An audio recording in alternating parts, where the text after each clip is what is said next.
Senator Ekomwa James Lomenen. Thank you, Madam Speaker. I want to ask this question to the Prime Minister. Is the Prime Minister aware of the Ethiopian military who have infiltrated a place called Anona in Sololo sub-county in Marsabit? Senator Lomenen, you know there is a cardinal principle. When you are asking for questions, there must be an offshoot of the primary, the principal question that brought the Cabinet Secretary here. Is your supplementary question in line with that policy? Yes. How? In infiltration of Ethiopian military in Sololo sub-county in Marsabit. I would guide you to phrase that question, give it to the Secretariat and give an opportunity to the Prime Cabinet Secretary to come and substantively respond to such a crucial and important question. It does not emanate from the data he's dealing with, those Kenyans working in the Gulf. The original question, consult Senator Halwale. He will give you the primary question that was asked. Thank you. Okay, thank you. Senator Mwinyi Haji Mohamed Faki. Asante Speaker kwa kunipa fursa hii. Kwanza ni mpongeze waziri kwa taarifa aliyotoa. Mheshimiwa Speaker, niko na swali moja ambalo limegawanyika pande mbili. Kwanza, je, serikali inajua kwamba Mkenya kwa jina la Stephen Bertrand Munyako, passport number A353019, kwa sasa yuko Saudi Arabia na anatarajiwa kunyongwa ama kuuawa kupitia kwa hukumu ya kifo mnamo tarehe 26 mwezi huu wa 7. Na ni jambo gani ambalo serikali ya Kenya inafanya kuhakikisha kwamba maisha ya Mkenya huyo ambaye alikuwa ameshtakiwa na makosa ya kuua bila kukusudia yameweza kuokolewa na vile vile pia kurudi Kenya kujiunga na familia yake ikiwa mama yake na pamoja na Wakenya wengine. Mheshimiwa Speaker, swala la pili ni kuhusiana na Mkenya mwingine kwa jina Nixon Daudi Mwango ambaye alihukumiwa na kwa sasa ameachiliwa, lakini bado yuko katika jela mjini Riyadh, Saudi Arabia, kwa makosa ambayo pia mahakama haikumpata na hatia, lakini anatarajiwa kurudi kurejeshwa nyumbani kwa sababu ya kumaliza kesi hiyo. Na mwisho, Mheshimiwa Speaker, you should only ask 2 questions maximum. Zinalingana, Mheshimiwa Speaker. Let him respond to those 2, Senator Faki. I have 5 more senators Thank you, Madam and Speaker. We need to move to the next Thank you, question. Madam Speaker. Prime Cabinet Secretary, please respond to that. Thank you, Madam Speaker. Yes, we are aware of the case of Stephen Bertrand Munyako, who was incarcerated on a case of manslaughter in Riyadh, and I wish to state that a few weeks ago I did write officially to the Foreign Minister of Saudi Arabia, intervening that this individual should not be executed. That execution was deferred. It did not take place. I also had the opportunity to meet the family of the mother of Stephen Bertrand Munyako, and we had a conversation. And the challenge that is there is that there is a proposal that is being mooted by the family of the person who died, that they be compensated to the tune of 150 million, equivalent of 150 million Kenya shillings. Madam Speaker, the family has raised about 10 million shillings, and they continue to try and raise more money, because this is what they call the blood money, some financial settlement for that And clearly, it would be remiss of me not to notify the nation and Parliament is that there is no budgetary provision for the government to settle this kind of situation, whether in Saudi or any other country. But the ministry and the government is doing what it can to see if this matter can be resolved differently, and perhaps if the family that lost their individual can perhaps climb down from the high level of 150 million Kenya shillings so that this case can be resolved. So it is work in progress. It's a conversation that is ongoing. The second one, which you talked about, we are yet to obtain information, so I will not be able to respond immediately to that specific one. I will need a little more time to get more details on that one. Thank you, Honorable Prime Cabinet Secretary. Yes, you can get more time to supply that answer because it's specific. Senator Agnes Kabindu Mudavadi. Thank you, Madam Speaker, for giving me this opportunity. Let me first of all start by congratulating the Cabinet Secretary for making time to appear before the Senate from his very busy schedule. Mine is just a concern about our ladies, our girls who go to Saudi to work, because I've interacted with many of them who have managed to come back after much suffering, that their passports are taken by the bosses who they go to work for and kept there. Many of them, the agreement they have with the agents is that they are going to work in a particular house, and once they arrive there, they find that they are allocated to work in different homes, like 3 or 4. Some tell me that they work even in 6 homes. So they hardly have time to rest. There are also mistreatments of food. And once they escape and go to the rescue centers or to the police station, they find that they cannot be allowed to travel back home because 1, they have no funds to travel back home. 2, they have no traveling document because the document is kept by their bosses. What is the ministry doing about such issues to make sure that our people are safe and secure? And why can't also the agents who are not registered be arrested? Because majority of them are known. Thank you, Madam Speaker. Prime Cabinet Secretary, you'll answer this question, and I'll request the senators, 3 more senators wanted to ask questions, and he still has another question to tackle. We can consolidate your questions with the next question. You can still ask him in the next level. So you can answer this as the last question on this segment of questions. Madam Speaker, I just want to say that NEA, the National Employment Agency, has actually eliminated 700, so far, 700 rogue agencies from the register who are associated with not handling the labor issues professionally. The other thing that I would say is that when these Kenyans get challenges, the embassy has always been available to provide emergency travel documents to assist them so that they can travel back to Kenya and move away from the hostile environment. And we continue to do so. And in fact, the Saudi Arabia Center is perhaps the most active in issuing emergency travel documents or certificates for Kenyans in case their passports and documents have been held. The final point I would just like to say on this one is that the unfortunate side is that sometimes it's the fewer cases, bad cases, that tend to cloud the actual picture. But in reality, 90% of the workers, particularly the ladies, when they come to Kenya for a short break, they go back to the same venue.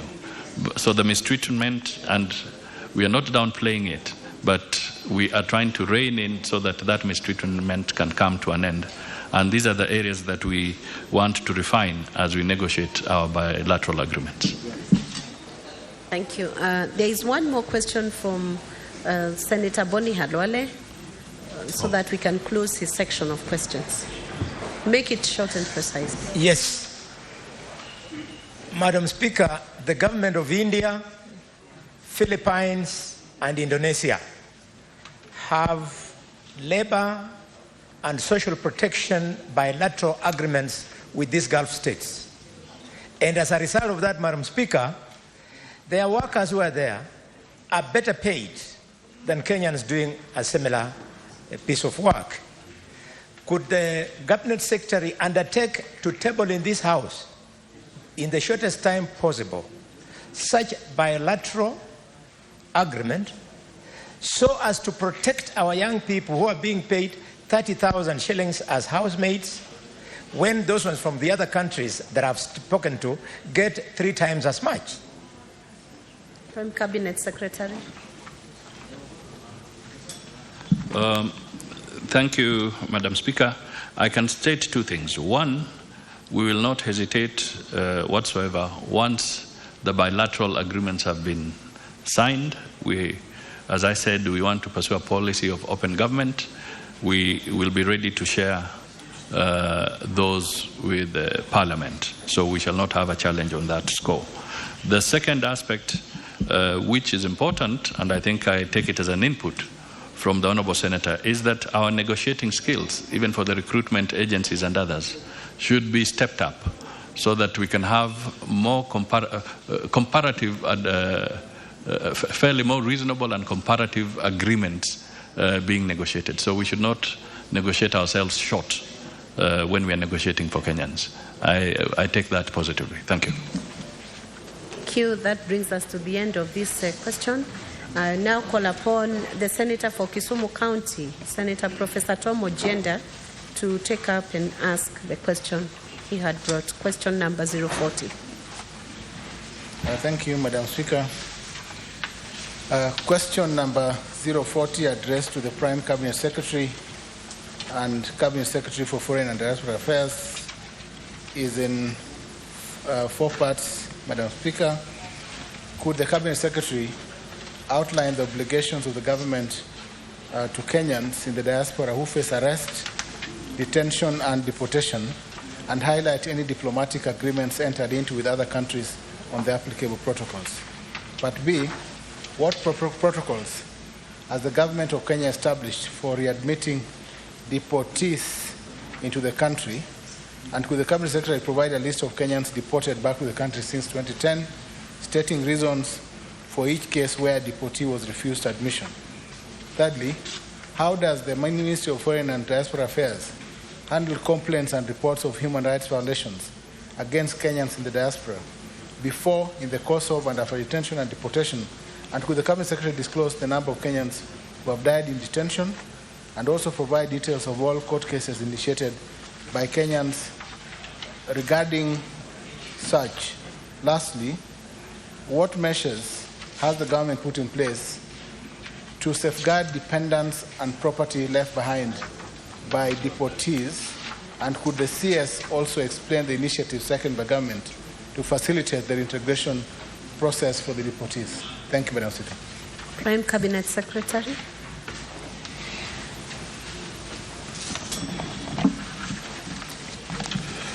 Thank you, Madam Speaker.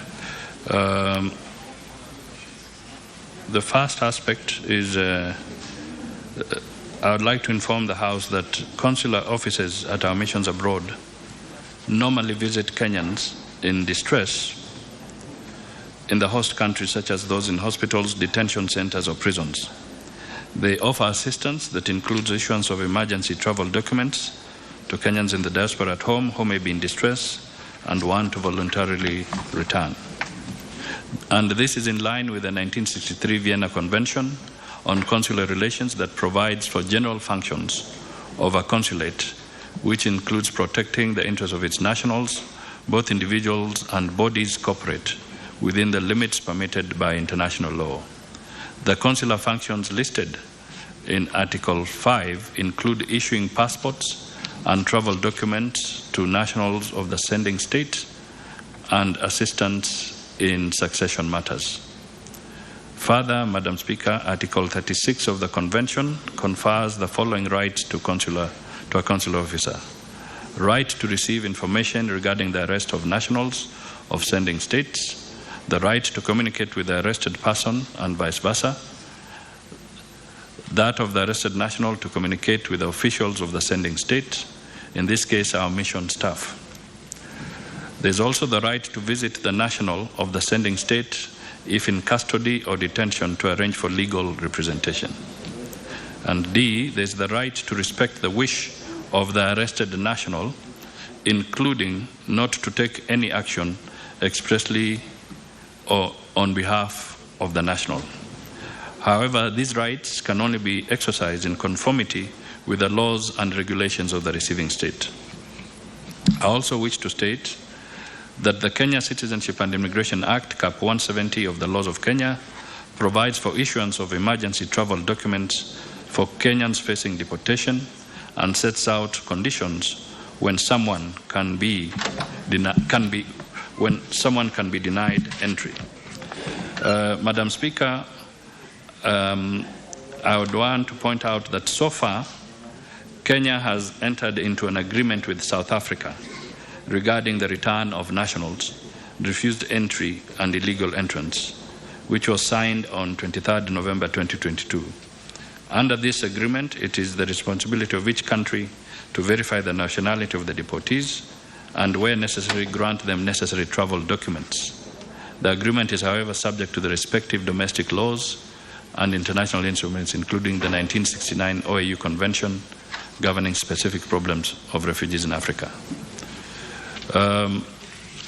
With regard to protocols readmitting deportees, the Citizenship and Immigration Act sets out the criteria or protocol for admission of such persons into the country.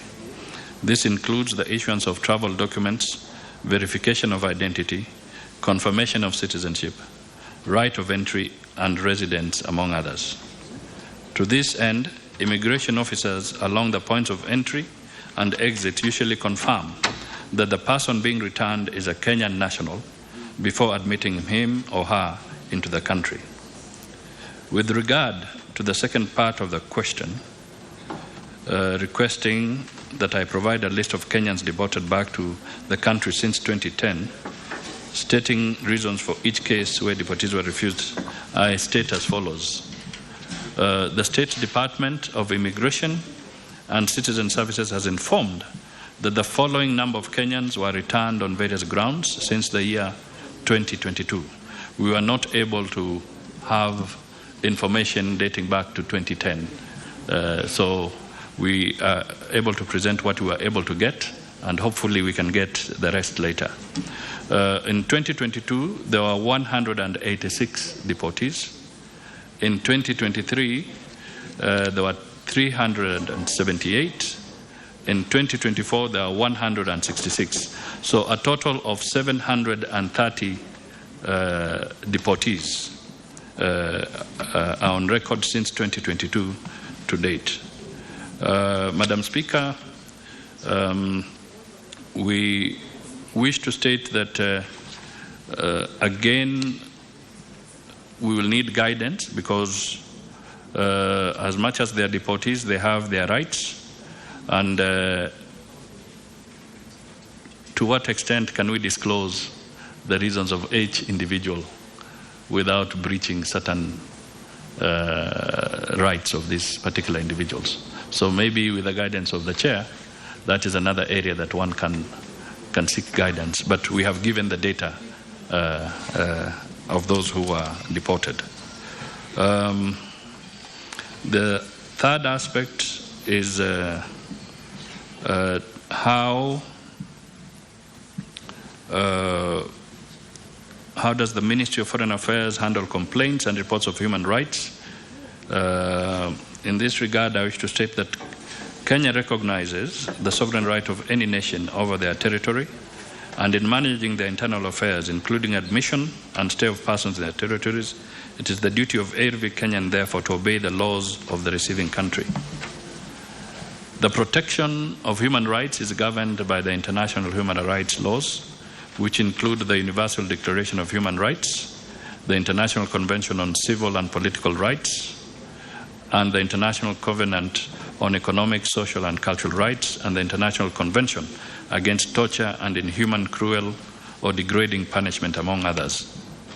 The exercise of powers over nationals of another state thus should be within the confines of international law. The ministry receives sufficient reason, when the ministry receives sufficient reason to believe that the rights of a Kenyan national could have been violated, the following are some of the measures we take. A consular officer undertakes a visit to the affected person to provide a report on the circumstances surrounding the matter. The ministry may also consider dispatching a diplomatic note to the concerned state's mission requesting to be furnished with information regarding the circumstances surrounding such violations. Where the evidence is overwhelming and no response is received from the host state, the ministry may issue a demarche where the highest ranking diplomatic representative, ambassador or high commissioner or charge d'affaires is summoned by the Ministry of Foreign and Diaspora Affairs and issued with a protest note requesting action. Similar action is undertaken through the Kenya mission in the capital of the country in question, where our ambassador or high commissioner or charge d'affaires presents the displeasure of the Kenyan government on the same and delivers a protest note. The ministry may also consider dispatching a special envoy or other high-ranking official from the capital to appeal or intervene with the host state.